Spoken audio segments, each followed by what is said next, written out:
Jawa Barat, seluruh pimpinan instansi vertikal Provinsi Jawa Barat, perjalanan pemerintah Provinsi Jawa Barat sejak tanggal 20 Februari 2025 yang sekarang sudah menuju akhir bulan Oktober berjalan secara efektif.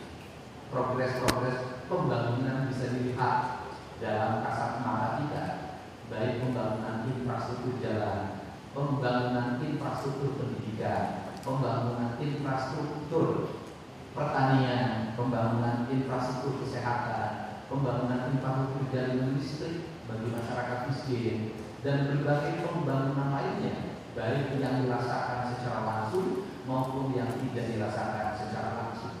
Sebuah tantangan besar pada hari ini memasuki 2026 ini adalah tahun berat yang dihadapi oleh Pemprov Jabar. Dulu kita paham Pemprov Jabar sebelum saya memimpin memiliki alokasi 37 triliun. Ketika tahun pertama saya memimpin 31 triliun. Mungkin tahun depan Pak Kepala sekitar 27 triliun. Karena penggunaannya 2.458 miliar. Pengurangan yang cukup signifikan bagi sebuah daerah dengan penduduk lebih dari 54 juta jiwa.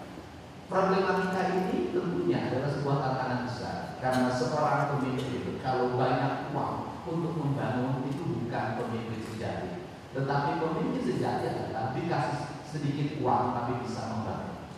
Ini cara. Nah, cara itu ada beda pola pendekatan yang akan dilakukan oleh Pemprov Jabar.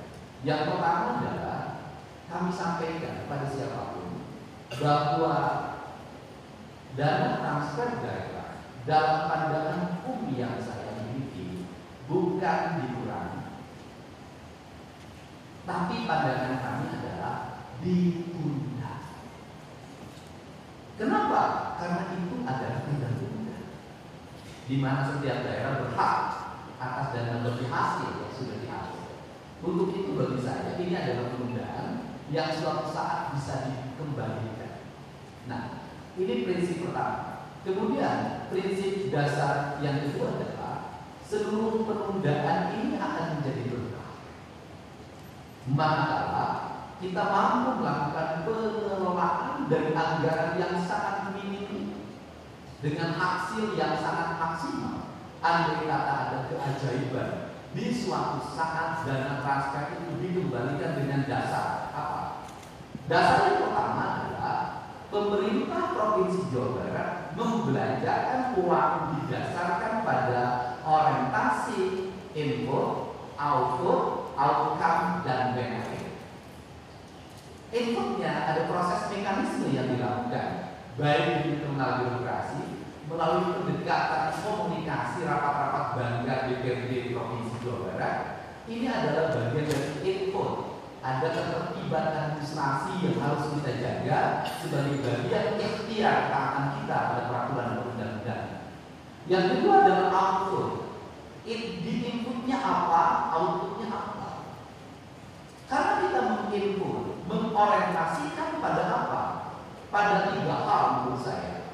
Satu, ingin ada layanan infrastruktur publik yang memadai sehingga masyarakat Jabar itu mengalami peningkatan kualitas hidup karena kualitas infrastrukturnya baik.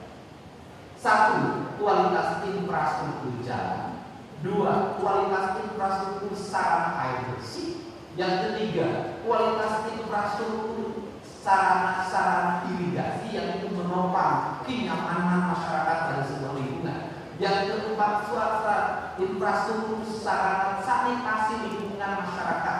Ini adalah penting. Di sana di dalamnya termasuk infrastruktur sarana kesehatan. Ini menjadi aspek dasar dalam memenuhi kebutuhan dasar masyarakat sebagai masyarakat yang beradab.